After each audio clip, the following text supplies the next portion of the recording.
do is use my T-square like this, and I set the top corner, as you can see, to 3 inches. Now the bottom, unfortunately on the T-square doesn't have, and so this could move and then you would end up with not a straight board. So what I do is I use my tape measure, I measure it at 3, and then I make a little line with my pencil, okay?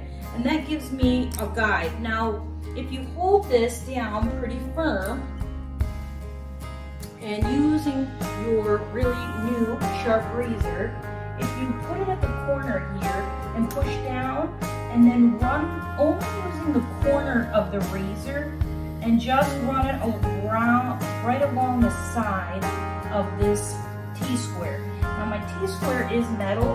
I noticed if you use a yardstick that's kind of wood, sometimes your razor kind of gets caught up on that. So this metal kind of works real nice. It's not plastic or any acrylic like that. And you just push down on your T-square and use that corner of your razor. Again, if it's really sharp, it should come right off. Now if you get a little corner, and sometimes this happens at the top because I can't get my razor is closed with my T-square, then I just come back in real carefully and just take it apart.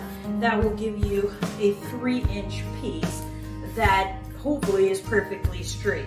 It's kind of nice on both sides. If you're noticing that you're tearing up the paper or the foam, then probably you need a sharper razor. That would be a good indication that your razor is already dull.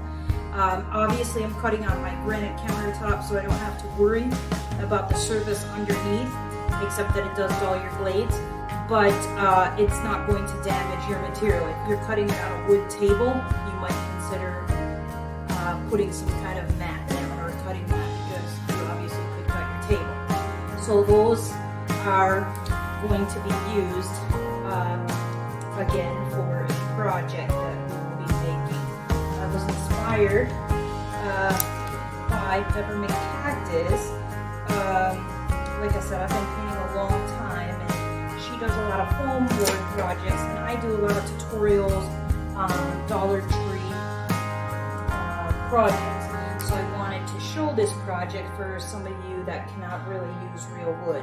I'm kind of a fan. I'm doing crafting on a budget, and a lot of times the actual wood actually is a little bit cheaper than using all those tumbling blocks and all that. So again, I set it at 3 inches. I measured with my measuring tape. I made my mark with my pencil. I hold my T-square very firmly. Again, come in with the corner and slowly just come along that line, all the way pushing real firmly, right down the whole side, and you should get a super smooth cut.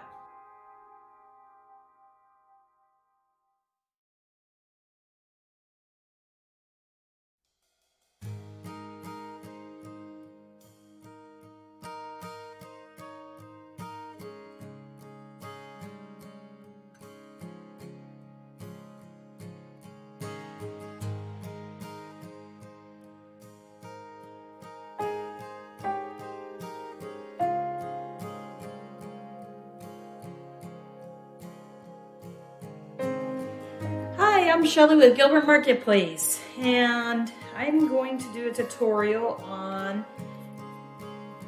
this foam board. I did one on how to paint it. I also have done one on how to cut it. Now I'm going to do one on how to attach it. Everyone's just asking different questions, so I wanted to be thorough on how I do this procedure. What you'll need is your foam board. I have already cut these all. That was in the last tutorial. These are 10-inch, and what I'm trying to accomplish with this is going to be a shutter. So I need 10 inches, 3 of these stacked together. So people asked how we would go about that. So people said, will it melt, this sort of thing, because it is foam board, and I'm sure you probably could melt it if you had a problem. So let's just say I have like one of the bad pieces that a chunk came out of, and that that does happen. But I'm gonna put that on the bottom, and then we're just gonna use a little bit of glue. And you'll want to make sure that your corners are good, not outrageously packed, because we don't want it to squeeze out of it. And then we will kind of slide them together and kind of mash it so that it grips real well. So those two are bonded together, and then I'm going to put on my top. Now, when you're using this glue gun, this is a great glue gun, but it does get super hot, and so you don't want to touch it, otherwise you may get burned. My daughter got that experience yesterday. So we want to, again, put it on there. I like to push it on a straight surface, and that will give it a nice solid bun. Now this is pretty thick, and it's not bending, you know, I'm sure if I wanted to force it.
Simple to get this gray look.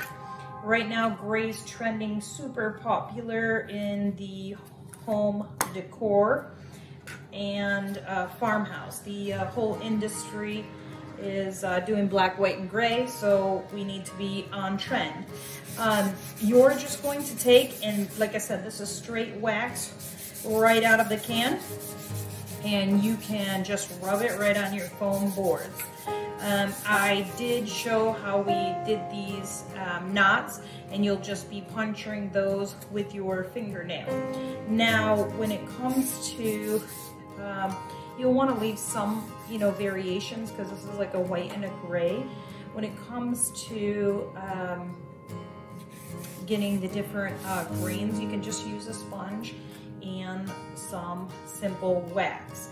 You'll want to really dig those into your knots so that you don't have the white foam board showing up.